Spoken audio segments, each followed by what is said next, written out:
আসন্ন জাতীয় সংসদ নির্বাচনের লক্ষ্যে ইতিমধ্যে দল গঠনের কাজ চালিয়ে যাচ্ছে জাতীয় নাগরিক কমিটি ও বৈষম্যবিরোধী ছাত্র আন্দোলন। তবে কোনো দলই এখন পর্যন্ত পূর্ণাঙ্গ দলের নাম প্রকাশ করেনি।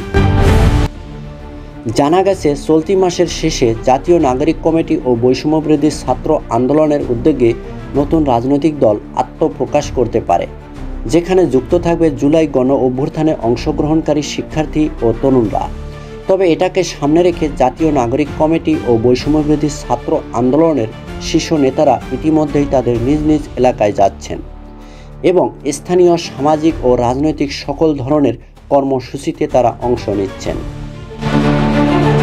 তবে এখনও হয়তো জনমনে প্রশ্ন হতেই পারে, বৈষম্যবিরোধী ছাত্র আন্দোলনের নেতারা কে কোন আসন থেকে নির্বাচনে অংশ নিতে পারেন।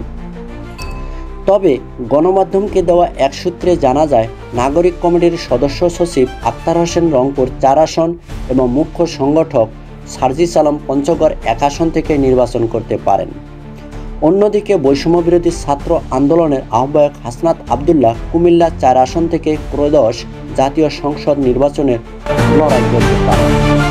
এছাড়া জাতীয় নাগরিক কমিটির কেন্দ্রীয় নির্বাহী কমিটির সদস্য মোহাম্মদ হাসান আলী চট্টগ্রামে ও মোহাম্মদ আব্দুল আহাদ দিনাজপুর, আশরাফুদ্দিন মাহুদি, মোহাম্মদ আতাউল্লাহ ব্রাহ্মণবাড়িয়া, অনিক রায় সুনামগঞ্জে, মনিরা শারমিন নওগাঁয়, SM সাইফ মোস্তাফি সিরাজগঞ্জে, আতিক মুজাহিদ কুড়িগ্রামে, আবদুল্লাহ আল আমিন নারায়ণগঞ্জে, সারোয়ার তুষার নরসিংদীতে, মশিউর রহমান ঝালকাঠিতে, মোহাম্মদ নিজামুদ্দিন নোয়াখালীতে এবং আলী আহসান জোনায়েদ ঢাকায় নির্বাচনের প্রস্তুতি নিচ্ছেন বলে জানা গেছে।